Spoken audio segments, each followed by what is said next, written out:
C'est parti.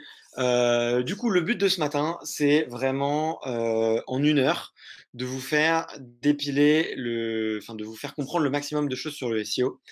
On reviendra un petit peu dessus, mais déjà une des questions que j'ai envie que vous posiez et que vous sachiez, c'est vraiment à la fin de cette heure-là, vous ayez plein de billes et en tout cas que vous sachiez plein de choses pour savoir si est-ce que oui ou non il faut que vous fassiez du SEO, parce que sûrement le SEO vous devez en entendre partout parler, vous devez vous dire ouais, ça a l'air cool, ça a l'air intéressant, tout le monde dit que c'est un canal d'acquisition merveilleux, et effectivement il a beaucoup d'intérêt. Mais il s'avère que moi, par ma petite expérience, je le recommande pas aux startups, et je vous explique ça juste après. Du coup, pour ceux qui me connaissent pas encore, peut-être qu'il y en a. Du coup, je m'appelle Barthélémy. Je fais partie de l'équipe startup.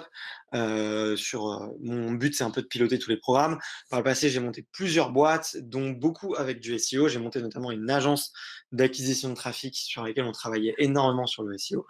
Et voilà, désolé, j'ai mis mon email perso, mais sinon mon email au School Lab, c'est barthélemy@theschoollab.com.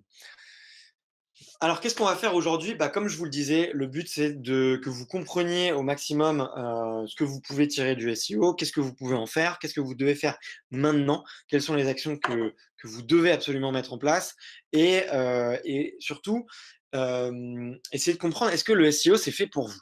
Alors, pourquoi je vous dis ça? Je vais vous raconter un petit peu ma petite histoire personnelle. C'était de ça il y a 6 ans.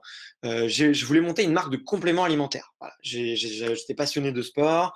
Je faisais 10 heures de sport par semaine, et il y avait absolument, et à l'époque en tout cas, il y avait beaucoup de compléments alimentaires de très mauvaise qualité, souvent faits avec des produits animaux, souvent faits avec des produits chimiques. Voilà, il y avait une opportunité de marché, et avec un concurrent américain qui se lançait. Et en voulant lancer ce complément, et ben en fait, on s'est rendu compte qu'on avait besoin d'énormément d'argent pour faire ce qu'on appelle la production, donc c'est-à-dire faire les prototypes, faire l'empaquetage, faire ce genre de choses. Et du coup, en fait, tout le budget qu'on avait pour monter notre boîte, et ben on devait le passer sur de la prod pour acheter du stock, concevoir le produit, faire l'étiquetage, prévoir le stockage, les coûts d'envoi et tout. Et en fait, finalement, on n'avait plus rien pour faire de l'acquisition. Donc on s'est dit, mais comment est-ce qu'on va faire? Et à ce moment-là, du coup, on a recherché les méthodes un peu gratuites. Et il s'avère que parmi les méthodes gratuites, eh ben, le SEO en fait partie. Le SEO aujourd'hui, c'est que du temps humain. Il n'y a pas besoin de mettre un chèque normalement dans Facebook ou dans Google ou dans une régie publicitaire pour, en fait avoir du résultat. C'est comme toutes les stratégies de contenu, mais le SEO, c'est particulièrement intéressant, notamment parce que en fait, il y a un effet de repeat. Quand vous faites un post sur LinkedIn ou un post sur Instagram, il va avoir un effet instantané. Par contre, et du coup, vous aurez de l'effet sur LinkedIn pendant 24 heures, 48 heures, allez, peut-être une semaine si votre post il surperforme et que vous avez eu une bonne stratégie. Mais c'est pas très long. Avec le SEO, quand on est premier sur Google, eh ben on le reste pendant plusieurs semaines, plusieurs mois, peut-être plusieurs années. Alors ça demande effectivement du travail, mais du coup, eh ben en fait, on s'assure gratuitement un flux entrant de visiteurs. Donc c'est extrêmement rentable une fois qu'on est positionné en SEO. Et du coup, on a fait ça, et du coup, on avait toutes ces informations-là, et on s'est dit, bah voilà, on va écrire énormément d'articles pour lancer cette marque de compléments alimentaires, et on va essayer de faire de l'acquisition et faire des ventes grâce au SEO. Et on l'a fait, et il s'avère qu'à l'époque, donc c'était il y a 7 ans, il y avait très très peu de concurrents, en tout cas beaucoup moins que maintenant, et on a pu se placer, on a pu lancer notre marque. Bon, pour plein d'autres raisons, on n'a jamais vendu un seul produit parce qu'on s'est fait planter à l'époque, on s'est fait planter par nos fournisseurs. Mais on a appris énormément, et suite à ça, un mec nous a appelé et nous a dit, bah écoutez, moi je veux mettre de la pub sur votre site. Et on a commencé à mettre de la pub sur notre site, on a commencé à gagner notre vie, on a fait un deuxième site, un troisième site. un dixième, un vingtième, un trentième site et qui aujourd'hui sont des sites qui tournent tout seuls, qui génèrent beaucoup d'argent et sur lesquels je ne travaille plus. Donc il y a beaucoup d'avantages et souvent quand je dis ça, ça donne un peu des étoiles dans les yeux de dire bah, aujourd'hui le résultat, c'est qu'avec des sites qui sont bien placés sur sur Google, qui s'alimentent un peu en contenu, et ben on arrive à faire un peu des revenus passifs, des revenus automatiques. Et un jour, j'ai rencontré un entrepreneur et il m'a dit, moi, le SEO, c'est la pire chose pour les startups. Et il me l'a dit de manière très simple. Il m'a dit, ben, c'est très lent. Donc ça met beaucoup, beaucoup de temps pour générer des résultats. Et c'est vrai, il a raison. Moi, ces revenus que j'ai réussi à obtenir, je les ai eus en plusieurs années. Euh, et ça prend du temps. Voilà, donc ça, c'est clair, c'est hyper chronophage. Et de deux, c'est un travail permanent. C'est-à-dire qu'une fois qu'on s'est lancé dans le SEO, on est obligé de le suivre en permanence, même si c'est pas beaucoup. C'est vraiment, ça demande une routine, ça demande une organisation, ça demande vraiment une structure psychologique qui est hyper importante. Euh, du coup, j'ai mis beaucoup d'eau dans mon vin et je me suis dit, mais en fait, c'est peut-être vrai. Et depuis, à chaque fois qu'une startup vient me voir et qui me demande est-ce que je dois faire du SEO, je leur dis non. Je leur dis le SEO, c'est le pire canal possible pour des startups. Là, vous me dites, mais ok, mais pourquoi Bart est venu nous parler de ça enfin, pourquoi tu viens nous parler de SEO aujourd'hui alors qu'on est des startups, qu'on a besoin d'avoir du trafic et que toi, tu ne recommandes pas le SEO. Bah, du coup, je fais ce workshop dans deux idées. C'est déjà que vous vraiment vous mettiez au clair, est-ce que j'ai besoin du SEO, est-ce que je dois en faire, et si oui, comment est-ce que je le fais, et de deux, que vous compreniez vraiment ce que ça implique en termes de charge de travail et de, et de routine. Euh, Là, je vous ai mis un petit peu sous les yeux l'avantage du SEO, c'est merveilleux, c'est que bah, sur le long terme, ça paye, mais vous pouvez voir au début, c'est très lent, c'est très poussif, et ça met beaucoup, beaucoup de temps avant d'avoir des vrais résultats. Euh, Là, vous avez la courbe mensuelle de trafic et de pages vues sur un de mes sites. Il faut savoir que bah, j'en ai plusieurs qui sont comme ça. Donc ça, c'est un énorme avantage. C'est qu'une fois que la machine elle est lancée, eh ben, le résultat, il est vraiment croissant. Il marche. C'est vraiment, ça marche super bien, quoi. Le petit désavantage, c'est celui-là. C'est que on dépend à 100% de la bonne volonté de Google.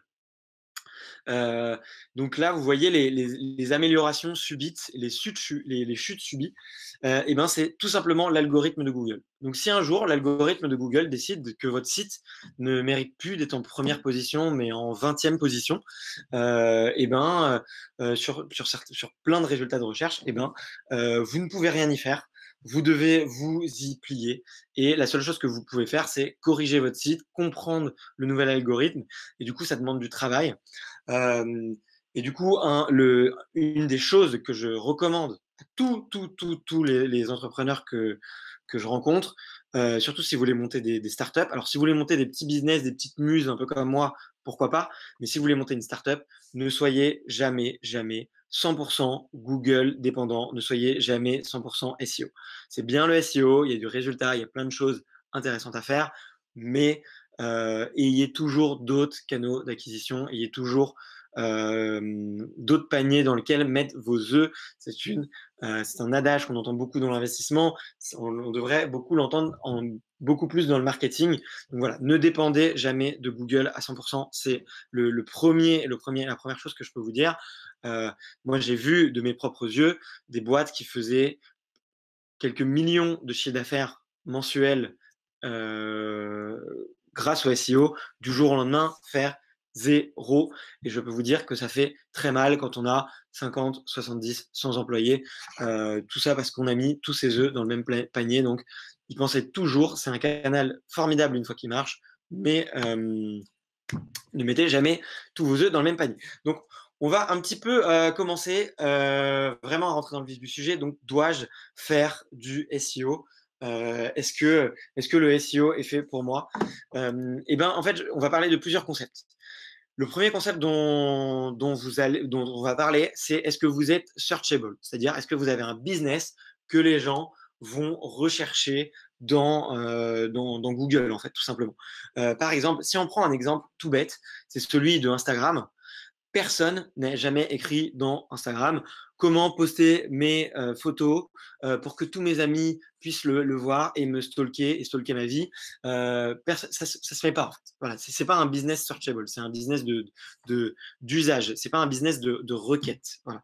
Alors, par contre, il y a des business de requête. Par exemple, j'ai mal à la tête, comment faire? Ou mon enfant a une otite, comment la soigner? Ou j'ai mal au dos, ou j'ai des insomnies, petit dédicace à Nanonap, ou je dois comment ou par exemple faire des recherches, je sais pas, sur la juridiction, comment apprendre le droit. Ça, c'est des choses qu'on va taper de manière très concrète dans Google.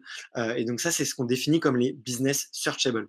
Donc il y a des business qui sont pas du tout searchable. Par exemple, je pense à Lugo avec sa liqueur de réglisse. On ne tape pas liqueur de réglisse dans Google, ou en tout cas très très très très peu.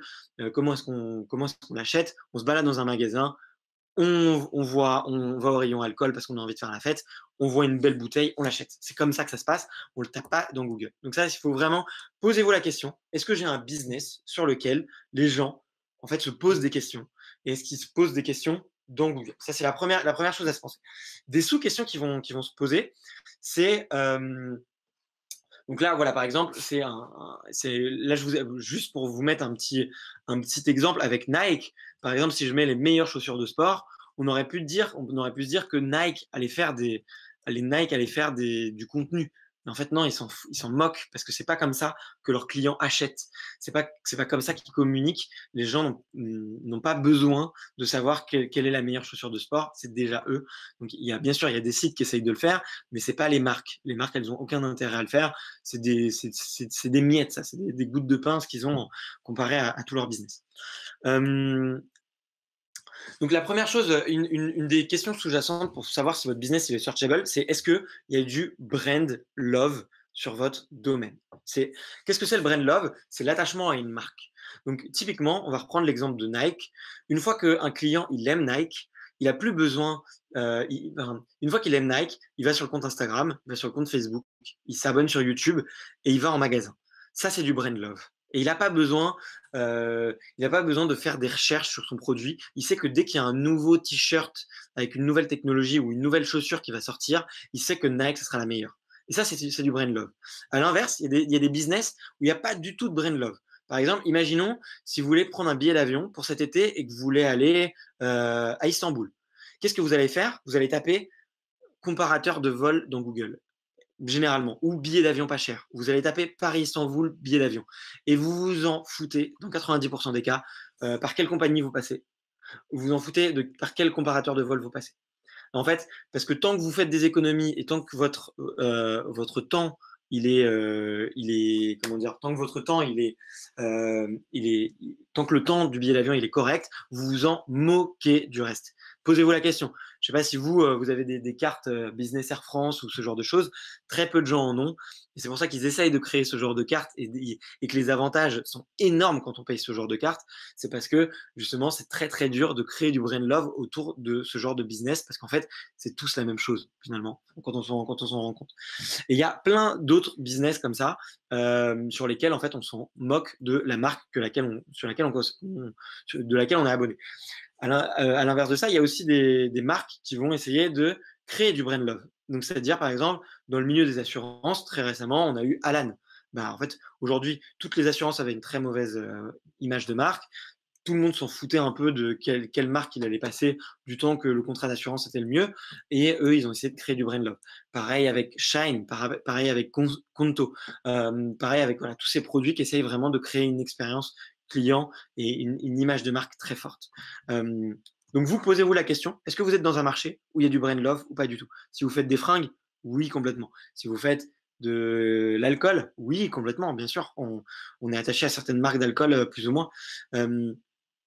Et voilà, donc posez-vous la question. Vous savez, on va faire un petit exercice pour voir si ça vous parle. Mettez-moi dans le chat un petit peu ce que vous faites et on va essayer de deviner ensemble. Et on va essayer de deviner ensemble. Est-ce que vous êtes sur un marché sur est-ce que vous êtes sur un marché sur lequel il y a du brand love? Tiens, mettez-moi un petit peu dans le chat vos business si vous vous posez la question. Si vous ne savez pas s'il y a du brand, si c'est un marché de brand love, mettez-le moi dans le chat et je vous réponds tout de suite. Soutien universitaire pour les étudiants en droit. Eh ben, je pense que ouais, il y a beaucoup de brand love. Il y a beaucoup de brand love. Pourquoi?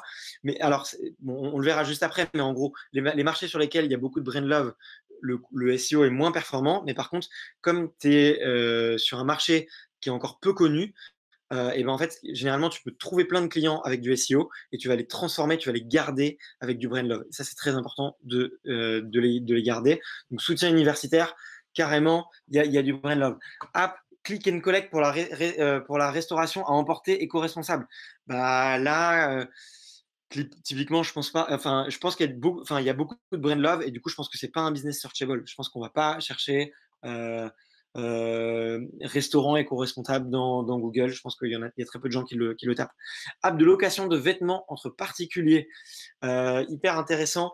On pourrait regarder, est-ce que les gens vont regarder dans Google location de vêtements? Je ne suis pas sûr. Par contre, je pense qu'il y a un vrai usage. Je pense que ça, c'est un usage qu'il faut que tu crées, Laura, et du coup, il faut que vraiment c'est pas forcément le SEO va pas forcément être le moyen pour trouver des clients, mais je pense que tu vas devoir créer une image de marque, une expérience qui soit super forte, et c'est ça qui va plaire à tes clients. Location de vaisselle réutilisable, bah, c'est un peu le même souci. Mais alors peut-être que tu peux faire des économies peut-être que tu peux faire du contenu sur comment faire des économies quand on organise un événement, par exemple. CRM pour les artisans du bâtiment. Ça, c'est un business sans brand love. Tu vois, typiquement, tu es un artisan, tu vas chercher un CRM et tu vas vouloir vous regarder des fiches comparatives, tu vas comparer au prix, tu vas regarder s'il y a des influenceurs qui font des vidéos sur ce CRM pour te voir s'il est bien. Ça, typiquement, c'est des équipes de commerciaux et derrière du contenu qui rassure et qui explique exactement comment marche ton produit. Location d'œuvres d'art aux entreprises. Intéressant, intéressant. Là, pareil je pense qu'il y a beaucoup de business pour les CE avec très très peu de brand love. Je pense que ça peut être intéressant d'en créer. Voilà. Robin, j'aide les entreprises à développer un nouveau circuit de recrutement pour les candidats en situation de handicap. Eh bien là, je pense pareil que c'est pas très searchable, mais en tout cas, je pense que il y a une vraie adhésion client à faire. Voilà. Donc j'espère que vous avez compris un petit peu la démarche que je voulais vous faire passer. On va essayer de continuer, d'avancer. De toute façon, on va refaire un petit peu des petits focus sur vos projets à différents moments. Mais voilà, posez-vous vraiment cette question et vous allez voir juste après pourquoi je vous pose la question. La deuxième question que je voulais vous poser, c'est est-ce que votre produit, il est painkiller, c'est-à-dire est-ce qu'il résout un problème ou est-ce que c'est un bonbon? Est-ce qu'il est candy? Par exemple, Facebook, c'est un candy. S'il n'y avait pas Facebook, on ne serait pas mort, il n'y aurait pas de gens qui mourraient de faim sur Terre, on pourrait très bien vivre sans. Par exemple, à l'inverse, je pense à NaoNap, des gens qui sont insomniaques, qui ont des problèmes de sommeil et qui souffrent vraiment de ce problème et qui ont besoin qu'on soigne cette insomnie, ça, c'est un vrai painkiller. Donc, posez-vous cette question-là. Est-ce que mon business, est-ce qu'il est painkiller ou est-ce qu'il est vraiment candy? Par exemple, est-ce que vous vendez de la vitamine C pour être un petit peu plus en forme ou est-ce que vous vendez un produit qui va vous aider à dormir? Ou est-ce que vous aidez un produit qui va, par exemple, je ne sais pas, résoudre le mal de dos ou les problèmes d'arthrose? Là, il y a une vraie douleur. La vitamine C, il n'y a pas de douleur. C'est juste pour aller un petit peu mieux. Donc, il y a 3 types de business. Il y a vraiment les painkillers, c'est ceux qui résolvent un problème. Alors, si un business est painkiller, il est très Google friendly généralement. Si vous regardez un petit peu dans Google, j'ai mal au dos, ou comment réparer sa voiture, ou vraiment tout ce qui peut attraire à la résolution de problèmes, ça c'est très très performant. Et juste en dessous, il y a les vitamines. Voilà, j'ai une performance qui existe déjà et je vais juste l'améliorer. Par exemple, l'exemple d'un CRM, je vais faire un CRM avec des options personnalisées et avec des photos animées et personnalisées à l'intérieur des emails de mon CRM, par exemple, pour l'Emlist qui fait parler un petit peu d'eux. Ça, c'est un petit peu vitamine, par exemple. Et ensuite, il y a les candy. C'est voilà, vraiment, c'est du bonbon. C'est pour aller un petit peu mieux. C'est Facebook, c'est Instagram, c'est peut-être, c'est un peu, c'est plein de genres de business. Euh, là où en marketing vous devez être bon, c'est que si jamais vous avez un business candy, vous devez le faire remonter pour le transformer en painkiller. Vous devez trouver les messages marketing pour le transformer en painkiller. Mais quand le painkiller est évident, vous êtes très Google friendly. Donc ouais, posez-vous la question de est-ce que vos clients y recherchent aussi ce que vous voulez. Ça, je vous en ai déjà parlé un petit peu tout à l'heure. Quelques exemples. Donc Facebook, personne ne mettra, n'écrira dans Google partager mes photos à mes amis pour qu'ils me stalkent. Voilà, c'est un candy à 100%. Comparateur de vol, Brand Love, on s'en fout, mais on n'en a rien à foutre. Moi, je les utilise tous, j'en ai rien à faire. Par contre, ça résout un problème. J'ai envie de partir au meilleur prix avec le moins de changements possible. Ça, c'est un painkiller. Partir au meilleur prix, ça, c'est du painkiller. Nike, voilà, à l'inverse, brand love à 100%. Est-ce que ça résout un problème? Non. S'il n'y avait pas Adidas, s'il n'y avait pas Nike, j'irais peut-être chez Adidas ou chez Reebok. Voilà. Désolé pour eux.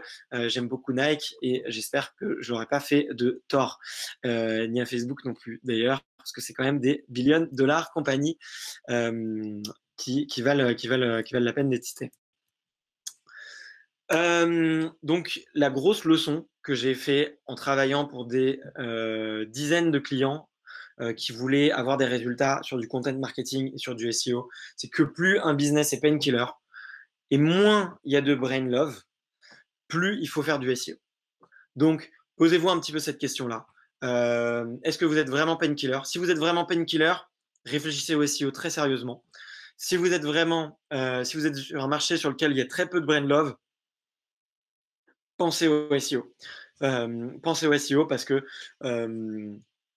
les résultats sont importants. Moi, de ma propre expérience, par exemple, et en plus, ça va parler à Héloïse avec Up to You, sur les sites de rencontres, il y a Tinder a créé du brain love, mais avant que les gens aillent sur Mythic, Attractive World ou Adopte un mec, allez, si Adopte un mec avait déjà créé pas mal de brand love, mais c'était pas ça qui était le plus important, parce qu'il y avait aussi énormément de gens qui tapaient site de rencontre, et c'était quand même des gens qu'on pouvait attraper. Et du coup, le SEO était un énorme canal pour les sites de rencontre. Et ça résolvait un vrai problème, trouver l'amour. Je suis seul dans mon lit et je m'endors en étant seul et en manque de câlin. Donc, voilà, posez-vous vraiment cette question, c'est vraiment fondamental. Si vous voulez, si vous n'êtes pas sûr, si vous avez un doute, eh ben, on en reparle ensemble. Envoyez-moi des petits messages privés, pas dès maintenant, sinon mon Slack il va complètement vibrer de partout et ça va déranger la vidéo. Mais on en reparle juste après. Venez me voir, on en discute et moi je vous dirai tout de suite ce que j'en pense si vous avez besoin d'un avis externe. Deuxième chose hyper importante, c'est comprendre Google. C'est vraiment, vraiment, vraiment important. Il faut savoir que Google, aujourd'hui, c'est la deuxième ou troisième capitalisation boursière du monde. Donc, Google gagnera toujours. On ne peut pas essayer de le tromper. On ne peut pas essayer de lui mettre à l'envers. C'est les meilleurs ingénieurs du monde, avec les meilleurs salaires du monde. Et quand vous essayez de faire un petit hack pour tromper Google, sachez qu'il y a 10 000 personnes qui, enfin peut-être pas 10 000, mais en tout cas 100 ingénieurs hyper smart qui sortent des meilleures universités du monde avec des salaires monstrueux qui sont là pour vous bloquer. Donc Google est votre ami, n'essayez pas de le tromper, essayez surtout de comprendre comment il marche et de surtout pas lui mettre à l'envers et d'essayer plutôt de faire preuve d'empathie et on va comprendre un petit peu à la source comment ça marche. Ça peut paraître très très compliqué Google parce que effectivement c'est un gros algorithme, il y a beaucoup de choses à voir, mais en fait il y a 3 piliers fondamentaux sur lesquels l'algorithme de Google est fait. Le premier c'est très simple, c'est le contenu. C'est vraiment le contenu, donc c'est pour chaque page de votre site internet, quels sont les mots, quel est le champ lexical utilisé, et en fait est-ce qu'il va être utilisé un corpus de mots? Est-ce qu'il va y avoir de la cohérence entre les différents mots? Est-ce que les pages vont être organisées par thème? Par exemple, si vous êtes un site e-commerce, de vélo, bah, peut-être que vous allez avoir les vélos de ville, vous allez avoir les vélos de route, et vous allez avoir, le matériel pour, réparer, et puis après les VTT, voilà, et savoir si c'est bien organisé, bien compartimenté. Ça, Google aime bien ça. Donc c'est vraiment le contenu et l'organisation. La deuxième chose, c'est qu'il faut comprendre, c'est que Google, ça a été fait par 2 personnes qui sont des universitaires et ils ont remarqué que, je ne sais pas si vous avez déjà lu une étude scientifique, mais à la fin, il y a marqué les sources. En fait, il y a les sources faites par la personne qui a écrit la recherche. En fait, ils se sont rendus compte que plus un document était cité dans des sources scientifiques, plus ce document faisait office de référence. Ah, c'est normal, s'il y a 1000 études scientifiques qui citent le même document comme référence, c'est sûrement que ce document, il fait office de référence pour cette communauté de scientifiques. Et bien Google marche exactement de la même façon avec les liens. Et c'est ce qu'ils appellent la notoriété ou l'autorité. Voilà, on va en reparler un petit peu tout à l'heure. Donc, c'est à quel point votre site est cité sur d'autres sites. Donc, à quel point votre site a des liens depuis d'autres sites. Donc, que ce soit vos partenaires, que ce soit vos réseaux sociaux, que ce soit vos sites référents. Donc, on va voir un petit peu tout à l'heure, mais ben, ça peut être, même si vous n'avez pas de compte Pinterest, par exemple, eh ben, ça peut valoir le coup d'aller créer un compte Pinterest et d'aller mettre dans la bio de votre compte Pinterest d'entreprise le lien de votre entreprise parce que ça va ne serait-ce que rajouter un lien et ça va augmenter de la confiance par rapport à Google. Et la dernière chose, c'est le dernier pilier qui est en train de monter en flèche ces dernières années, c'est l'expérience utilisateur. Donc ça comprend plusieurs à l'intérieur de ça, ça comprend plusieurs critères. Donc la vitesse de chargement, le côté est-ce que votre site est mobile friendly, est-ce qu'il est bon sur mobile, est-ce qu'il a des technologies mobiles, est-ce que les pages sont bien organisées, bien structurées, bien compartimentées, et ensuite le comportement des utilisateurs. Est-ce que les utilisateurs vont rester longtemps sur votre site? Si quelqu'un arrive depuis Google et qui reste longtemps sur votre site, ça envoie un signal positif que Google a bien fait son boulot et que l'utilisateur a trouvé la réponse à ses problèmes et qu'il a trouvé des réponses à ses questionnements. À l'inverse, si quelqu'un tape mal de dos dans Google, qui clique sur le premier article et qui tombe sur un magazine de santé très médiocre et qu'il voit buvez de la tisane et dormez mieux, et que la personne elle se barre parce que c'est pas du tout les conseils qu'elle avait envie de lire, et qu'elle reste 10 secondes sur l'article, et ben ça envoie un très mauvais signal à Google. C'est celui qui en fait votre article il n'est pas pertinent pour l'utilisateur.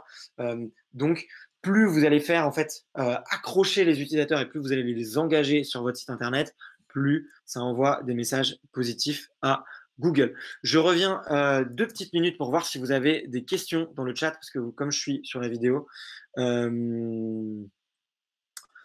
tac. Bon, je vois pas d'autres questions, mais en tout cas, si jamais vous avez des questions, n'hésitez pas à les poser là tout de suite. On revient à nos moutons. Ensuite, faut que je remette la lecture. Donc ça, c'est vraiment les 3 gros piliers sur lesquels il faut bosser. Donc, comme vous pouvez le voir, c'est du travail. C'est quelque chose à penser en amont quand on construit son site. C'est quelque chose à penser vraiment de manière globale parce que ça utilise beaucoup de compétences, à la fois les réseaux sociaux, à la fois du dev, à la fois de l'écriture, savoir bien écrire. Donc, ça demande un petit peu de travail. Alors, si on continue, hop, donc le premier pilier, ça va être un petit peu comment est-ce que vous pouvez trouver vos mots-clés. Moi, j'ai une stratégie qui était très simple pour trouver vos mots-clés et tout de suite, on va essayer de voir en fait là ensemble, vous allez le faire avec moi, on va essayer de voir si sur votre site, il y a des opportunités de marché. On va tout de suite essayer de voir s'il y a des opportunités Google pour vous. La première chose à faire, c'est toujours de commencer par un brainstorming. Vous n'êtes peut-être pas des consultants SEO, vous n'êtes peut-être pas des spécialistes en la matière. Par contre, vous avez en tant que fondateur une énorme qualité, c'est que normalement, vous êtes les personnes qui connaissiez le mieux votre marché. Et vous devez connaître votre marché mieux que les concurrents, vous devez le connaître par cœur, sur le bout des doigts, et vous devez connaître vos utilisateurs. Normalement, si vous avez bien fait votre job pendant la piscine et à Schoolab, vous connaissez vos utilisateurs et vous êtes au taquet là-dessus. Donc, on va commencer par ça. On va commencer par les utilisateurs et par l'empathie que vous avez créée. On va, dans un premier temps, en fait, on va noter le maximum de choses que notre utilisateur, notre client final, il pourrait écrire dans Google pour vous trouver. Donc, par exemple, si vous êtes une agence de design ou si vous êtes une agence de no-code, ben, effectivement, il y aura une proposition évidente, que de dire la proposition principale qui est agence no-code. Je veux être le premier sur agence no-code et je veux avoir, en tout cas, je veux remonter sur les résultats de recherche. Suite à donc là, c'est vraiment la proposition principale. Vous devez en avoir tous qu'une seule. Donc effectivement, je pense à Naonab, je pense ça peut être comment résoudre l'insomnie. Je pense à Juriste Logique, ça pourrait être euh, euh, comment apprendre le droit ou comment apprendre le droit de manière plus efficace. Mais en tout cas, partez de votre proposition de valeur principale et de cette proposition de valeur principale, vous allez petit à petit, on va essayer petit à petit de créer des propositions de valeur secondaires. Donc, je vais vous donner des astuces pour le faire. Et donc là, bon, il y a des propositions de secondaires qui sont évidentes. Je les ai mis avec Jacques Dutronc, mais en tout cas, il y en a qui sont de plus en plus complexes. Pourquoi c'est important de penser en termes de propositions secondaires? C'est parce que en fait, ça représente aujourd'hui 80% du trafic. Euh, et que c'est là, vous, en tant que startup, que vous allez pouvoir vous démarquer. Vous ne pourrez pas du jour au lendemain être premier euh, sur alcool, vous ne pourrez pas être premier sur apprendre le droit, vous ne pourrez pas être du jour au lendemain être premier sur site de rencontre, mais par contre, vous pourrez potentiellement être premier sur ce qu'on appelle de la longue traîne, donc c'est-à-dire sur des propositions secondaires qui sont longues et précises. Donc comme vous pouvez le voir sur le graphique, 18% c'est fait sur des mots-clés qui sont très courts, donc je sais pas, chanson, football, skateboard, design, PHP ou j'en sais plein de mots-clés comme ça qui sont uniques. Et ensuite, tout le reste, donc tout le reste du trafic, c'est fait sur du long, sur ce qu'on appelle de la longue traîne. Donc c'est là-dessus qu'il faut vraiment essayer de penser. Et comme la longue traîne, il y en a énormément, il va falloir être très créatif. Donc à la main, le petit exercice, c'est très simple. Vous allez prendre une feuille et vous allez commencer par écrire tous les mots-clés et les champs, le champ lexical de votre boîte. Donc, par exemple, tiens, on va reprendre un exemple qui était déjà qui était dit sur Aware. Donc, je crois que c'était sur les personnes les candidats, alors circuit de recrutement pour des candidats en situation de handicap. Donc ça va être chaud, ça va être très chaud.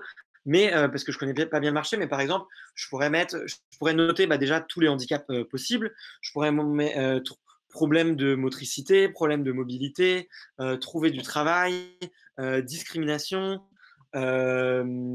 quota, le nom des lois. Bref, je peux en noter plein. On va en voir ensemble.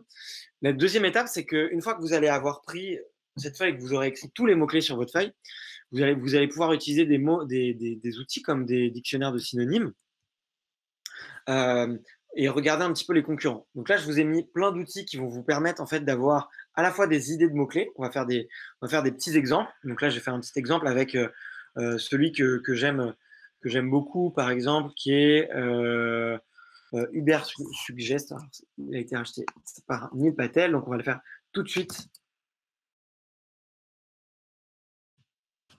Hop, on va faire un exemple. Et pour que ça soit un exemple un petit peu. Alors, hop, qu'on n'a pas. Si je mets hop, le droit. Désolé, moi, mon ordi rame un peu. Hop, en plus, j'écris n'importe quoi.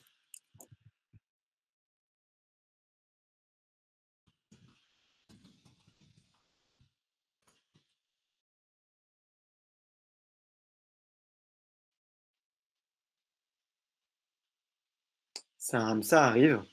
Donc vous pouvez, je vais vous l'envoyer en même temps dans le Slack, comme ça vous l'aurez tous et vous pourrez faire le test en même temps, de commencer un peu à faire vos premières recherches de mots-clés et commencer à noter toutes vos idées, soit sur une feuille, soit dans un fichier Excel, mais notez vraiment tout votre champ lexical, tout votre vocabulaire, tout ce que vous utilisez, les mots que vous utilisez au quotidien en fait, aussi simple que ça.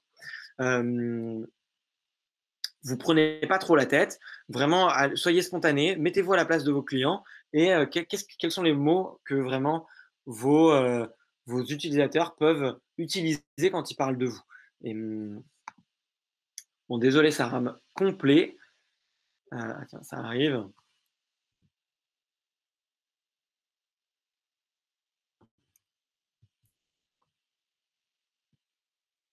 Ce serait con que je fasse planter mon ordi. Tac, on va monter. Est-ce qu'on a les résultats de recherche? C'est toujours en train de ramer. Mais on va continuer un petit peu le use case.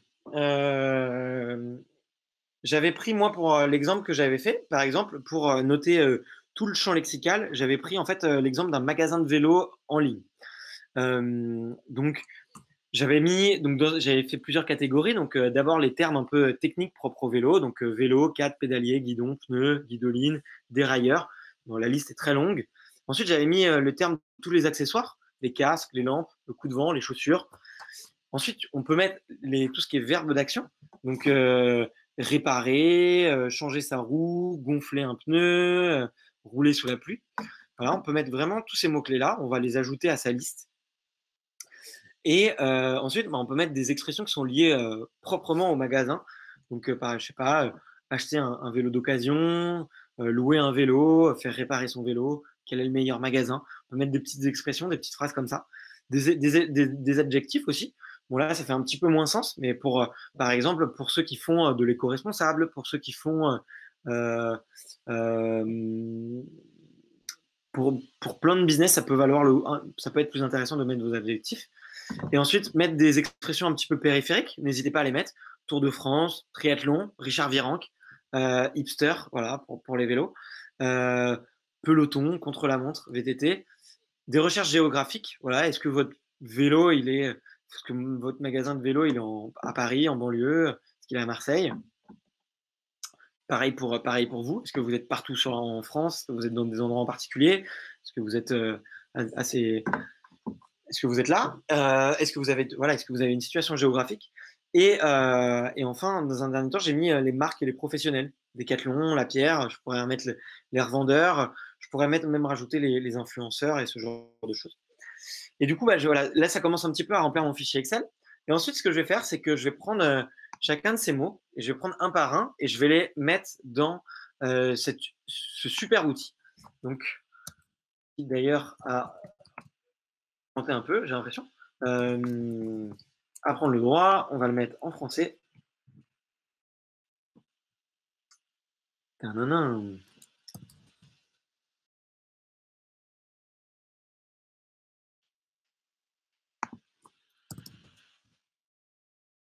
Hop. Et on va faire un petit exemple. Donc, on va, de toute façon, faites-le en même temps que moi. Et de toute façon, je vais le refaire je le referai un petit peu plus. Je le ferai un petit peu tout du long. Mais du coup, là, en fait, dans cet outil, vous avez plein d'outils.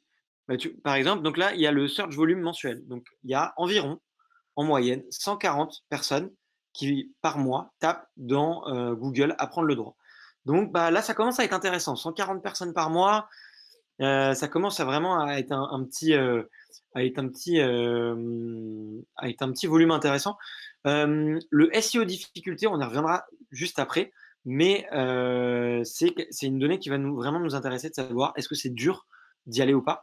Mais là où c'est super intéressant, c'est en fait la liste après qui va vous suggérer en fait.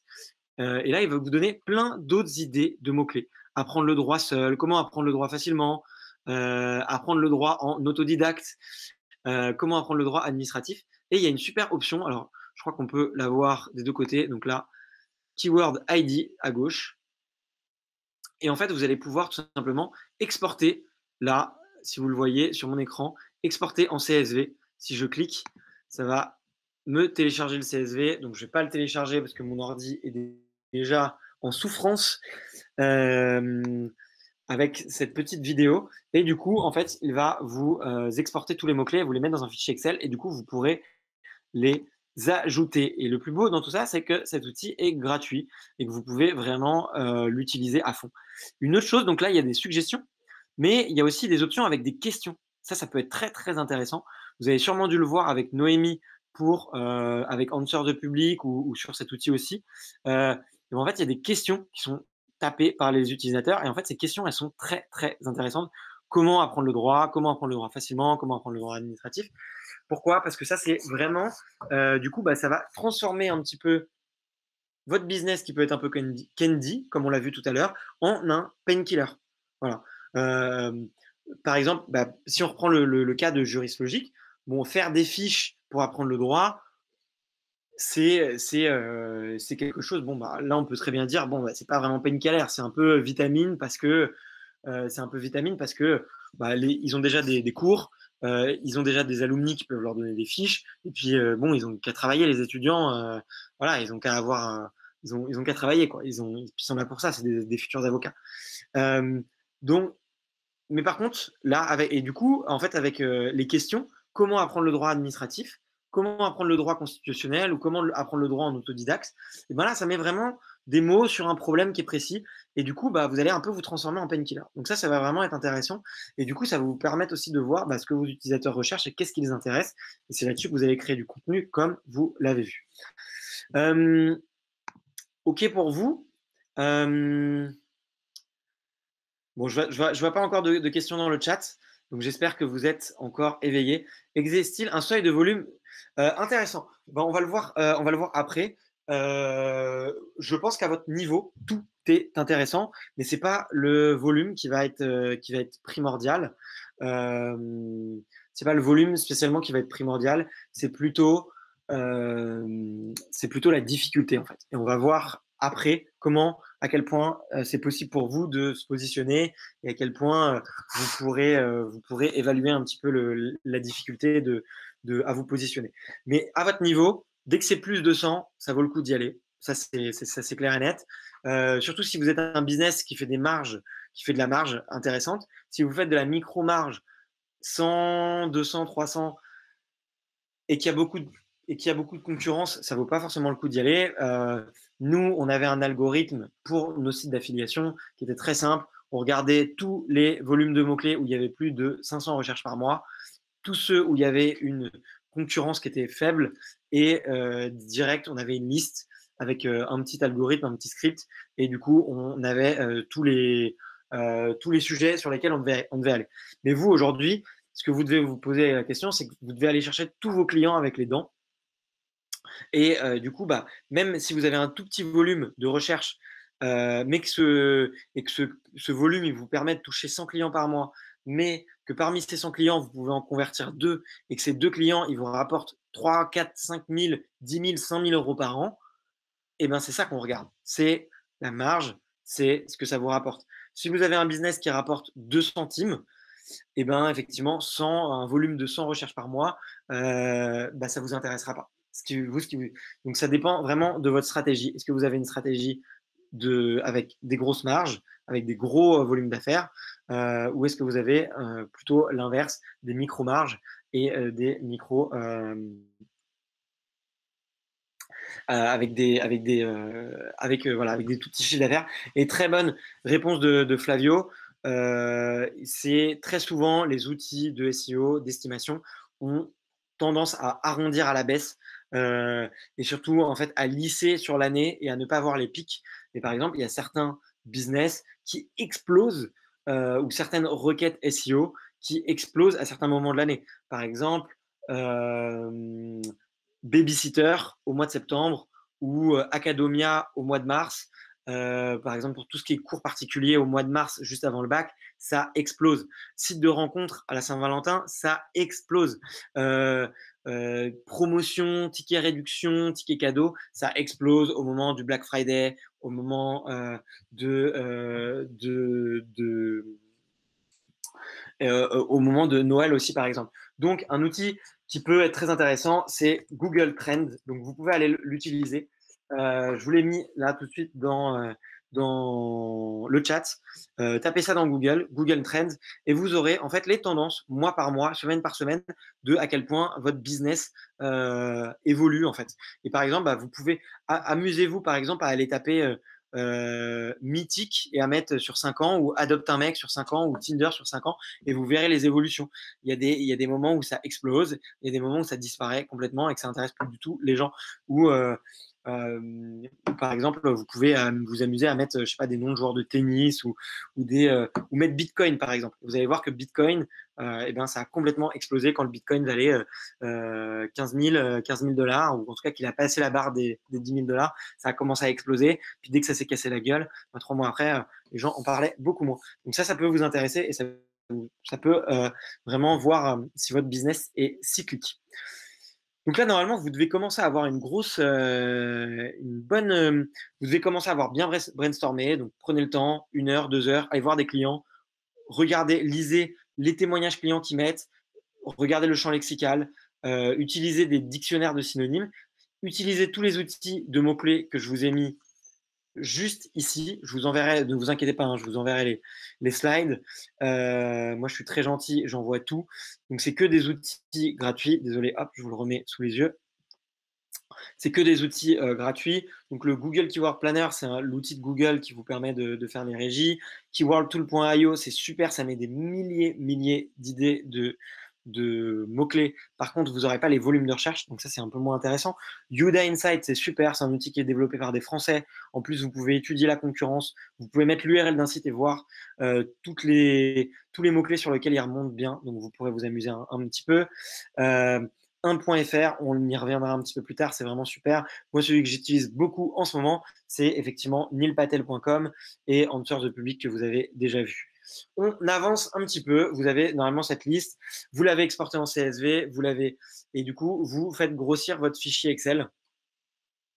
Et ensuite, ce que vous allez faire, c'est que vous pouvez, si vous voulez, vous pouvez donc prendre tout le fichier Excel que vous avez créé avec Ubersuggest en téléchargeant plusieurs fichiers Excel, en tapant, voilà, apprendre le droit, ou je sais pas, cours de juridiction, j'en sais rien, je sais même pas si ça se dit, mais cours de droit par exemple, je sais pas. Voilà, vous tapez plein de mots un peu comme ça, vous faites travailler un petit peu, vous pouvez mettre ou comment devenir avocat. Voilà, vous tapez un petit peu de tout ça, vous exportez un peu tous les CSV et vous les mettez dans un même fichier Excel, et vous allez voir, il va commencer à grossir. Vous allez commencer à en avoir beaucoup. Et vous allez prendre ce fichier Excel et vous allez du coup sur le Google Keyword Planner. Je ne sais pas si vous l'avez déjà utilisé, mais c'est l'outil de régie de Google qui est entièrement gratuit. Alors, au moment de créer votre compte, si vous ne l'avez jamais utilisé, il va vous demander votre carte bleue. Il va vous demander votre carte bleue. Ça va vous faire flipper. Donc, ce que vous pouvez faire, l'astuce pour pouvoir utiliser cet outil de mots-clés, parce que c'est quand même l'outil de Google, donc c'est le plus performant. C'est de la fusée, c'est de la bombe, c'est ce qu'on utilise tous. Vous pouvez mettre votre carte bleue, donc créer votre compte, mettre votre carte bleue, simuler une campagne à 5 ou 20 euros, je crois que c'est le minimum, la lancer. Il a besoin normalement de 24 heures pour la valider. Et du coup, pendant ces 24 heures, donc juste après l'avoir lancé, mettre votre première campagne, mettre 5 euros, vous la bloquez. Et comme ça, après, vous avez accès gratuitement à vie à l'outil. Et du coup, vous pouvez faire un truc qui est super bien, c'est prendre du coup toutes ces exports CSV, prendre cet énorme, enfin tout le fichier CSV et l'exporter, et vous allez tout de suite voir en fait une vue un petit peu comme ça, et dans laquelle il y a une colonne qui est très intéressante qu'on va apprendre à calculer nous-mêmes, qui s'appelle la colonne concurrence. Et bah, tu vois, là vous pouvez très bien le voir. Là, on a deux mots clés. Par exemple, imaginons je suis une application qui permet d'automatiser l'état des lieux pour les loueurs Airbnb ou pour les loueurs de voitures, par exemple. Je sais pas, avec mon téléphone, boum, je prends plein de photos et ça fait un état des lieux. Et ben si je devais faire du contenu, et ben, en priorité, je mettrais état des lieux de sortie et état des lieux d'entrée, parce que voilà, il y a des gros volumes de recherche et d'après Google, il y a très peu de concurrence. Alors la presse est à 1 an ou 2, je crois, 1 an, je crois. Bon, je l'ai mis à jour. En tout cas, donc du coup, cet écran a 1 an, donc si vous voulez jamais vous voulez le vérifier par vous-même, ça va peut-être changer. Mais en tout cas, ça va tout de suite vous permettre de cibler là où il y a une faible concurrence et vous pourrez trier tous les résultats par concurrence faible. Et vous, comme vous êtes jeune, comme vous êtes au tout début, vous n'avez pas beaucoup de temps, vous avez tout de suite besoin d'avoir du retour sur investissement et donc tout de suite d'avoir et que ça marche tout de suite. Donc, allez tout de suite sur euh, des requêtes où la concurrence est très faible. Et comme ça, vous aurez beaucoup plus de chances et vous aurez des résultats tout de suite. C'est notamment ce que j'ai demandé à Paul, qui écrit en ce moment plein d'articles sur le blog. Et ben, j'ai fait une petite analyse de mots-clés, j'ai regardé ceux sur lesquels il y avait une concurrence qui était un petit peu plus faible et on a commencé par ceux-là, et plutôt que de commencer sur des concurrences élevées. Let's go, on avance. Donc, en gros, ce que vous avez retenu, c'est que prenez du temps pour être créatif et pour faire cette recherche lexicale. C'est hyper important. C'est vous qui connaissez votre business, c'est vous qui connaissez les termes, c'est vous qui connaissez les mots-clés. Passez du temps avec vos clients, passez du temps peut-être aussi avec vos fournisseurs pour vraiment noter les verbatims, le champ lexical. Et ensuite, vous en prenez pas. Les outils vous donnent ce que les gens veulent exactement. Ils vont vous donner plein d'autres idées et ils vont vous donner un petit peu les recherches. Si vous voulez aller un tout petit peu plus loin sur la recherche de mots-clés, j'ai écrit un énorme article sur Medium que vous pouvez très facilement trouver dans Google. Forcément, on se soigne comme on peut. Si vous tapez Bart Expert SEO, c'est un très très gros article où vraiment j'explique toute ma stratégie, comment je fais tout pour rechercher des mots-clés. Ça répète un petit peu tout ce que j'ai dit là, mais comme ça, vous pouvez l'avoir et vous avez une deuxième source d'information. Donc, comment découvrir une opportunité SEO? Tout à l'heure, on me demandait, ouais, c'est quoi les volumes de mots-clés? Donc, la première chose qu'il faut retenir, c'est la keyword difficulty. Alors, des fois, ça s'appelle keyword difficulty, des fois, ça s'appelle SEO difficulty. Et l'autre donnée à noter, c'est votre domaine authority. Le domaine authority, c'est plusieurs sites font un peu leur interprétation. Historiquement, il y avait un site qui s'appelait Majestic qui vous permettait de le calculer. Mais en gros, avant, c'était une note qui était publique par Google. Et en fait, pour chacun des sites, vous aviez une note entre 1 et 100. Et plus votre site était jeune, plus la note était basse. Plus il était vieux, plus la note était haute. Et plus vous aviez des visites, plus la note était haute. Moins vous aviez de visites, plus la note était basse. Et plus vous étiez des tricheurs, entre guillemets, plus vous étiez Google Compliance, plus votre note était haute. Donc, aujourd'hui, cette note, elle est plus publique. Donc, chaque site fait un petit peu son interprétation. Du coup, ce qui est super bien avec notre super outil, il faut que je retrouve à quel endroit c'est. Ça doit être ici. On va faire des petites recherches. Mais c'est qu'en fait, pour un mot-clé, eh ben, en fait, il va vous donner la note, ou en tout cas son interprétation du domaine authority de tous les sites qui sont concurrents pour une requête cible. Donc, par exemple, tiens, on va refaire apprendre le droit. On va voir. Bon, désolé, j'ai mon ordi qui est un peu dans les choux. Si je clique ici, qu'est-ce qu'il me fait? Est-ce qu'il marche?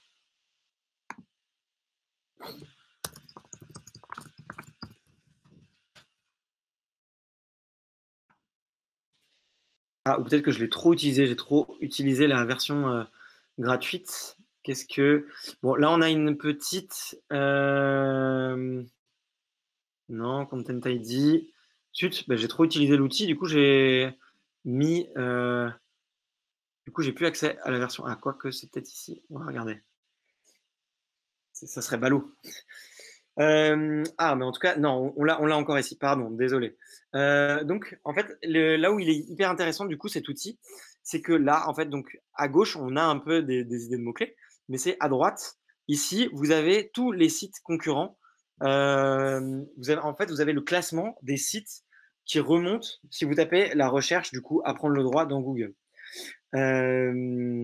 Et à ce moment-là, vous avez hop, une note qui s'appelle le domain score. Et le domain score, bah, c'est un peu ça, c'est un peu le domaine authority. C'est ici, c'est propre à chacun des outils que vous utilisez, mais il fait une interprétation de qu'est-ce que vaut le site. Et en fait, ce qu'on va regarder, bah, c'est surtout ça. Et là, notamment, pour apprendre le droit, bah, on peut voir que parmi les 10 premiers résultats, il y en a un, 2, 3, 4. 4 qui ont moins de 10. Et qu'est-ce que ça veut dire? Bah, ça veut dire qu'en fait, c'est des concurrents qui sont pas très très très bien notés par Google, ou en tout cas pas très bien vus par Google. Peut-être que c'est des acteurs historiques, mais peut-être qu'ils ont essayé de tricher. Et du coup, eh ben, c'est qu'il y a potentiellement peut-être une petite opportunité. Généralement, moi, ce que je recommande, et du coup, je vais revenir un petit peu dessus juste après, dans ma slide, juste après. Mais en gros, c'est de vous connaître un petit peu votre domaine authority. Et c'est en fait de se dire que vous y allez, enfin que en gros vous allez tenter de vous positionner sur les requêtes si jamais si jamais en fait il y a plusieurs concurrents qui sont inférieurs à 30. Donc là on peut revenir dessus. Voilà, là il y en a un, deux, donc là lui là 26 c'est inférieur à 30, 18, hop. Donc là il y en a vraiment pas mal qui sont inférieurs à 30. Donc là je pense qu'il y a une opportunité pour essayer de se placer, essayer d'écrire des gros articles, essayer de faire des choses. À l'inverse, par exemple, on va faire un autre exemple. Je pense, par exemple, avec Bitcoin, on va voir. On va voir ce que ça va donner. Et ben, si j'ai que des sites qui sont supérieurs à 30 ou à 40, vous pouvez le voir. Hop. Alors bon, des fois, il se plante. L'outil, là, ici, il a mis 0. Mais voilà, déjà, vous pouvez voir que le premier, il est à 90, que le deuxième, il est à 69, que le cinquième, il est à 100, c'est Wikipédia, hein. Le sixième à 53, 87, 48. Là, c'est vraiment des gros, gros, gros sites de référence. Du coup, c'est des sites qui sont. Il y a 20 minutes hein, dessus, donc 20 minutes, vous pouvez voir. 20 minutes, c'est un site qui fait plusieurs millions de visiteurs par mois. Il a 88. Donc, là, typiquement, eh ben, en fait, bon, 0, je pense que tout simplement, il s'est planté, hein. Ça peut arriver que l'outil se plante, mais c'est que là, il n'y a aucune opportunité. Donc, ça sert à rien d'essayer de se baser sur ce mot-clé-là. Par contre, ça pourra peut-être valoir le coup de, je sais pas, de mettre portefeuille de Bitcoin ou plateforme pour acheter du Bitcoin. Peut-être qu'il y aura des opportunités en tout cas. Mais sur Bitcoin tout court, ça va être très très compliqué. Donc on va essayer de faire des recherches comme ça. Donc moi, l'algorithme un peu que j'ai, c'est que si jamais vous avez un site jeune, donc normalement c'est votre cas, euh, et que donc si jamais vous êtes un site jeune, si jamais donc globalement c'est tous votre cas, et que parmi les 10 résultats qui sont indiqués dans l'outil, où il y en a, ils sont tous supérieurs à 30, j'y vais même pas, je réfléchis même pas, ça sert à rien. S'il y en a 3, 4 qui sont inférieurs à 30, ok, mais ça va me demander beaucoup d'efforts. Et si il y en a plus de 3 qui sont inférieurs à 30 et que je vois qu'il y a des notes qui sont même inférieures à 10, c'est que là, il y a une vraie opportunité de marché. Et c'est là que vous devez vous dire, ok, bah là, je vais essayer d'écrire des articles de blog, je vais essayer de construire des pages sur mon site internet qui vont vraiment cibler cette requête-là cible. Donc ça, c'est un algorithme psychologique un peu, ou enfin, on va dire, c'est ma propre expérience. Il y a d'autres d'autres SEO gars, enfin SEO experts qui vous diront d'autres choses. Mais en tout cas, moi, pour une startup, c'est ça que vraiment que je vous demande, enfin que je vous recommande en tout cas, c'est de vraiment regarder la difficulté et de vous passer par rapport à ça. Donc là, je vous ai mis un petit peu un résumé. Si vous avez beaucoup de concurrents inférieurs à 30, voilà. Il y avait aussi une SEO difficulty. Alors, il ne le met plus sur cette page. Il le met vraiment sur la page d'overview. Portefeuille Bitcoin. SEO difficulty. Moi, d'expérience, si vous êtes un site qui est, donc c'est cette valeur-là, là. Si vous êtes un site qui est tout nouveau, qui est tout neuf, et ben, je vous recommande pas spécialement de, je vous enfin, tout ce qui va être supérieur à 20-25, ça va être compliqué. En fait, comment est-ce qu'il calcule la SEO difficulty? Il regarde un petit peu le search volume, il regarde est-ce qu'il y a beaucoup de pubs, et il regarde la qualité des concurrents, et il vous fait un petit peu une note. Et plus la note est basse, plus c'est facile, plus la note est haute, plus ça va être difficile. Et d'expérience sur ces, en fait, comme c'est des outils qui sont anglais, il y a des volumes qui sont assez faibles comparé au volume de recherche anglophone. Et du coup, les notes, elles sont souvent assez basses. Donc, même quand il vous dit que c'est easy, moi, par expérience, quand c'est SEO difficulty qui est supérieur à 20, je sais que ça va être assez dur. Voilà. J'espère que c'est assez clair, que ça vous a donné en tout cas des pistes. Je reviens un petit peu sur le chat. Est-ce que vous avez des questions là, un petit peu avant que je fasse les 5-10 dernières minutes? Est-ce que vous avez des interrogations sur un petit peu ce qui a été dit? Je vous laisse un petit peu le temps d'écrire.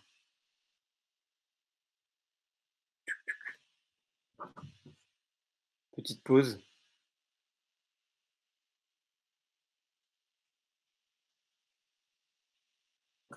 Non, je vois personne. Alors, peut-être que j'ai été parfait, mais en tout cas, on va dire que ça allait. Je vais terminer rapidement parce qu'effectivement, ça prend un petit peu, je suis un petit peu long. Sur la presse, je vous ai mis des exemples pour que vous puissiez voir les différents exemples sur différents marchés. Désolé, c'est bien de la liqueur de Mélis, mais j'avais noté liqueur de réglisse pour que vous voyez un petit peu exactement, que vous ayez différents exemples avec différentes search volumes différentes, en tout cas des volumes de recherche différentes, et que vous puissiez voir un petit peu. Ensuite, comment est-ce qu'on va optimiser ces pages? Ça va être vraiment une partie technique assez importante. Donc du coup, ça c'est vraiment des règles que vous devez vraiment utiliser si vous êtes en train de construire.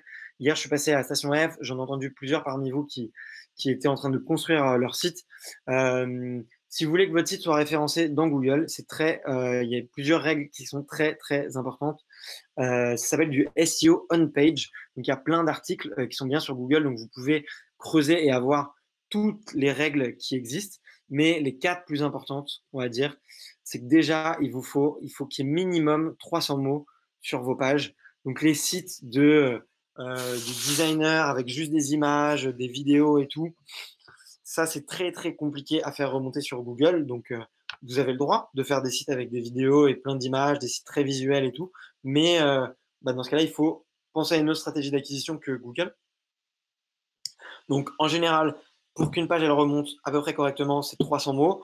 Pour qu'un article de blog commence à bien remonter, c'est entre 700 et 800. Et si vraiment vous voulez aller chercher, si vraiment il y a de la concurrence, et je vous recommande de faire vraiment des articles hyper complets de plus de 1000, 1500, 2000 mots, de ne pas hésiter vraiment à faire des articles de blog vraiment très costauds. Ensuite, il faut vraiment bien structurer vos pages en HTML avec les H1 et les H2. Si vous ne voyez pas de quoi je parle, regardez bien. En fait, c'est les balises que vous utilisez pour les titres et les sous-titres. Et généralement, en fait, on prend, généralement, on le fait visuellement, on le fait avec le design qui est proposé par le site, mais il faut vraiment respecter l'architecture HTML de vos pages, c'est hyper, hyper important. N'oubliez pas la balise title sur tous vos sites. Donc ça, c'est une balise qui est précisée à chaque fois sur WordPress, sur Squarespace. Il vous dit voilà la balise title. Donc pour chaque page, il faut avoir une balise qui est différente. Donc la balise title, c'est tout simplement celle qui va être affichée dans Google. Si par exemple on tape football, par exemple.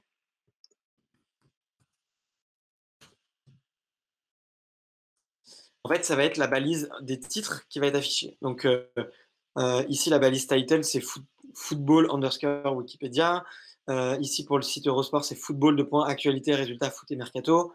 C'est ça la balise title. Donc, il vous demande vraiment de la mettre à jour. Donc pensez-y, parce qu'en fait, c'est une balise qui est hyper importante, parce que c'est celle qui va capter l'attention de votre utilisateur sur le site.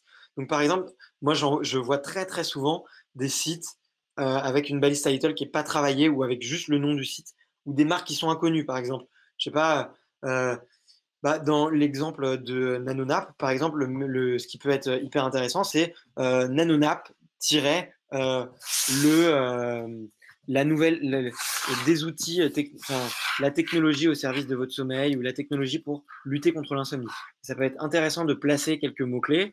C'est une balise qui a énormément de poids pour Google, donc mettez des mots-clés dedans et faites-en quelque chose de marketing et qui donne envie de cliquer, donc avec un verbe d'action. Ne pas hésiter à mettre des majuscules aussi, ou même ou des chiffres, par exemple. Donc, par exemple, les chiffres, c'est prouvé qu'un article de blog qui contient dans le titre des chiffres, il obtient des meilleurs résultats sur Google, par exemple. Et c'est prouvé que dans les balises title, quand il y a des majuscules, pareil, les pages obtiennent plus de clics. Donc, n'hésitez pas à les utiliser. Là, on voit des majuscules. Ça, c'est une très bonne pratique aussi, de mettre des majuscules au début de chaque mot. Donc, on le voit assez souvent. On peut le voir de temps en temps ici. Hop, revenons à nos moutons. Et ensuite, la balise description. La balise description, pareil, c'est une balise qui est très souvent proposée. Et zut, bah, je l'ai fermée, mais c'est la balise qui est juste du coup en dessous, le titre. Vous avez le gros titre. Et ensuite, la balise description, c'est ce que vous avez en dessous. Donc on peut, voilà, ici, voilà, c'est ce que vous avez là. Hop, je vais la surligner. Voilà. Si mon ordi veut bien. Voilà, c'est ça. C'est ça la balise description. Donc voilà, par exemple, bon bah là, sur le site que j'ai pointé du Figaro, bah ils l'ont pas vraiment optimisé et ils l'ont pas très très bien fait. Par contre, à l'inverse, MaxiFoot, là, la balise description, elle est bien définie. Il y a plusieurs mots-clés, c'est une belle phrase, actualité du foot, le réseau du foot, voilà, c'est un petit peu marketing, ça donne envie. Et on voit bah, généralement que les, les sites qui performent bien sont généralement des sites avec des bonnes balises description. Donc, important pour les balises title et pour les balises description, pensez toujours à ce qu'elles soient uniques sur chaque page. Donc, si c'est une page à propos, c'est une page, votre home page, c'est votre page produit, vraiment mettez-la à jour sur chaque page. Voilà. Donc, pour aller plus loin, mettez un petit peu tapez SEO on page dans Google et vous pourrez aller plus loin. Un dernier petit sujet, juste avant de passer un petit peu aux questions-réponses et d'avoir un petit peu vos avis. Euh, Optimisez vachement bien vos images. Je vois beaucoup trop de sites avec des images qui font 20 mégas ou même parfois encore plus. Ça ne sert à rien. Compressez au maximum vos images. À l'époque, j'avais fait une présentation devant plusieurs centaines de personnes et il y avait des designers des designers dans la salle et je voulais un peu les provoquer et je leur ai dit ouais je déteste les sites de designers avec des photos hyper quali, des animations et tout. C'est hyper lourd pour Google. Donc allez simple, allez droit au but, compressez vos images. Donc si vous tapez, il y a plein de sites, par exemple Compresse. Moi je vous recommande d'utiliser des JPEG typiquement pour vos images. Et si vous tapez Compresse JPEG, il y en a plein des sites qui vous permettent de le faire gratuitement et qui vous permettent en fait de compresser vraiment vos images. Donc utilisez-les à fond. Ça sert à rien aussi d'avoir des images en 3000 par 4000. Ça c'est pour faire de l'affichage dans le métro. Là on est sur un ordinateur, donc des images de 1000 pixels de large, c'est largement suffisant pour un site. Et la taille maximum qu'on recommande à nos clients, c'est généralement 100 KO, 100 kilooctets max. Donc, n'hésitez pas à réduire vraiment ces images. Dernière chose, renommez vos images avant de les mettre sur votre site. Donc, avant même de les uploader sur WordPress, de les uploader sur Squarespace, peu importe, renommez-les avec vos mots-clés. Donc, renommez-les en mettant, je sais pas, par exemple, le nom de votre boîte, tiret le mot-clé principal. Et si vous avez plusieurs fois la même image qui va sur différentes pages de votre site et chaque page répond à une requête différente. Par exemple, je ne sais pas, imaginons,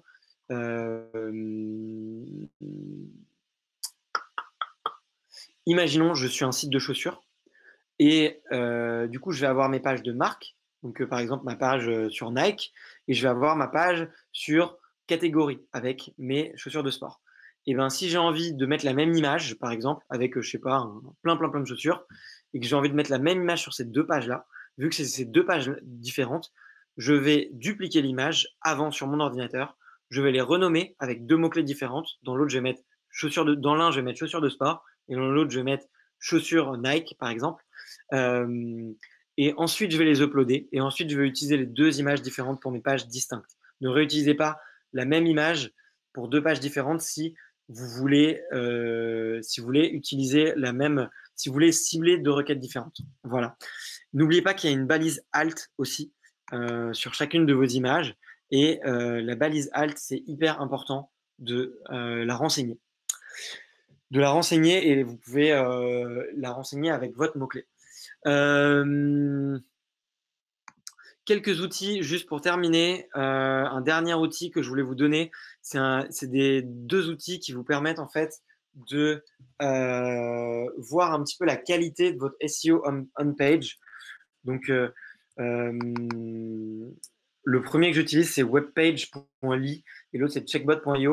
Et en fait, c'est des sites dans lesquels vous avez juste à mettre l'URL de votre page et il va vous mettre tous les problèmes techniques qu'il y a sur votre page et que vous allez essayer de résoudre. Donc, très généralement, il va vous dire est-ce qu'il y a des balises HTML qui sont mal passées? Est-ce qu'il y a des images qui sont trop lourdes? Est-ce qu'il y a du fichier JavaScript qui est mal utilisé? Alors, quand vous n'êtes pas développeur et que vous utilisez WordPress ou ce genre de choses, ça arrive très souvent que ça vienne du thème. Et du coup, c'est peut-être pas un thème qui est super optimisé. Mais en tout cas, ça vous donne énormément d'infos sur ce que vous pouvez améliorer sur votre page et sur les bonnes recherches. Donc voilà, je vous ai mis les sites et je vous les renverrai. Et ça vous donne un petit peu des résultats un petit peu différents. Donc voilà. Le Speed Insight, c'est pour avoir la vitesse à la fois sur mobile et sur ordinateur. Donc là, j'avais pris un exemple. Et si vous voulez ranker, en fait, plus votre site sera rapide, plus il va ranker. Dernier sujet, juste avant de terminer, c'est vraiment sur les liens. C'est très important que vous ayez conscience qu'il vous faut le maximum de liens qui qui pointent vers votre site. Donc, qu'est-ce que vous pouvez faire très concrètement pour avoir des liens? La première chose, c'est si vous êtes dans le B2B, vous pouvez demander à vos clients, par exemple, à qui vous référencent ou qui vous écrivent un petit article de blog sur vous, ou si jamais ils vous mentionnent sur votre site, sur une page un peu cachée, même dans les CSV, hein, eh ben, de penser à leur demander de mettre un lien. Vous pouvez aussi mettre à tous vos partenaires. Donc, par exemple, Schoolab, bingo, si jamais un jour Schoolab vous propose de faire un article sur vous, eh ben, vous dites oui, parce que le domaine authority du Schoolab qui existe depuis 8 ans, il est ultra powerful. Mais ça peut être aussi vos fournisseurs. Par exemple, je ne sais pas si vous avez des différents fournisseurs, vous pouvez leur demander de mettre un lien. Aussi, si jamais vous avez des journalistes qui vous contactent pour faire de la presse web, demandez-leur de mettre un lien. Et vous pouvez même leur demander de le mettre en condition, c'est-à-dire je ne veux pas d'article si j'ai pas de lien. Si le SEO est fondamental pour vous, vous vous en foutez presque qu'on fasse un article sur vous, sur un petit blog qui va peut-être même pas être lu. Ce qui est intéressant, c'est pour vous, c'est le lien. Donc, pensez vraiment régulièrement à demander des liens. Qu'est-ce que vous pouvez faire aussi? Vous pouvez aller laisser des commentaires sur des blogs et qui ont des thématiques assez proches. Généralement, on vous demande sur l'onglet des blogs si vous voulez ajouter un site internet. Eh ben, n'hésitez pas à aller faire quelques commentaires. Ça sert à rien d'en mettre des centaines puisque c'est des liens, ce qu'on appelle nofollow, mais il en faut. Donc, n'hésitez pas à aller commenter sur une 15-20 de blogs dans votre domaine avec des commentaires vraiment intéressants.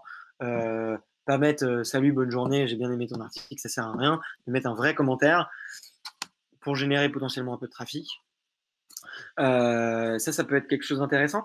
Vous pouvez aussi écrire des articles du type les 10 meilleurs, par exemple, pour ensuite leur envoyer l'article et leur envoyer l'article et ensuite qu'ils fassent un lien vers vous. Donc, par exemple, imaginons, je suis une appli de podcast et j'ai envie d'être référencé par les podcasts, en fait. Et en fait, il y a beaucoup de podcasteurs qui ont leur propre site internet. bah, par exemple, je peux faire un article sur les 10 meilleurs podcasts de sport. Bien sûr, je vais mentionner Extraterrien. Et ensuite, bah, je vais envoyer l'article au podcasteur sportif que j'ai mentionné et je vais leur dire bah, salut, regarde, je t'ai mentionné dans ma liste. Est-ce que tu pourrais, pourquoi pas, me mentionner sur ton site ou faire un lien vers cet article pour dire que tu es mentionné. Donc, ça peut être quelque chose d'intéressant, par exemple. Euh, donc voilà, par exemple, ça peut, voilà, je pense, qu'est-ce qu'on pourrait faire de ce type-là? Bah, nous, School Lab, par exemple, on pourrait faire un article genre les 3 meilleurs CRM pour les startups ou les 3 meilleurs outils SEO pour les startups, l'écrire, faire un lien vers chez eux et après leur envoyer, leur dire bah voilà, on a écrit un article sur vous. Est-ce que vous voulez vous aussi nous mettre un lien? Ça peut être très pratique. Ensuite, il y a les réseaux sociaux et les sites d'autorité. Je vous ai mis des listes complètes, mais là, j'ai fait des listes non exhaustives de sites sur lesquels vous avez tout intérêt à créer un compte, même un compte qui est inactif, ne serait-ce que pour avoir un lien, en fait. Donc, il y a YouTube, Instagram, LinkedIn, GitHub aussi, qui est très connu. Si vous avez un compte GitHub, vous pouvez mettre le lien de votre site. Malte, sur lequel vous pouvez mettre le site de votre entreprise. Behance, Dribbble, Twitter, WordPress, Pinterest, Skyblog. Tout ça, c'est des sites sur lesquels vous pouvez avoir des liens. Donc, n'hésitez pas à le faire. Et je vous ai mis 2 listes complètes des articles de blog avec plein de sites. Il y a aussi des sites, par exemple, comme lonelyplanet.com, où il y a un forum, ou Le Figaro aussi. Bah, c'est des forums sur lesquels vous pouvez ajouter un lien. Et du coup, bah, c'est des signes qui rassurent Google, donc n'hésitez pas à le faire. Et ensuite, dernière chose, allez checker un peu les backlinks, donc les liens que ont vos concurrents. Donc, j'ai mis l'outil, d'ailleurs, il y a une petite erreur, ça s'appelle Ahref, Backlink Checker, vous pouvez le mettre, je vous ai donné le lien, et vous pouvez aller voir pour un concurrent tous les liens qu'il a. Et du coup, bah, potentiellement, pourquoi pas aller voir les personnes qui leur font des liens et essayer de comprendre pourquoi est-ce qu'ils parlent d'eux, pourquoi est-ce qu'ils les citent, et essayer de faire des stratégies avec eux. Voilà, grosso modo. Voilà, grosso modo. Eh ben, écoutez, et puis dernier outil que j'utilise, c'est un outil qui est hyper bien, qui s'appelle BuzzSumo.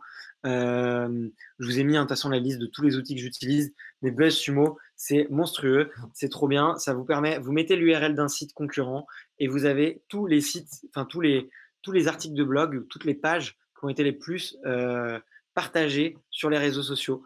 Donc vous pouvez aller voir.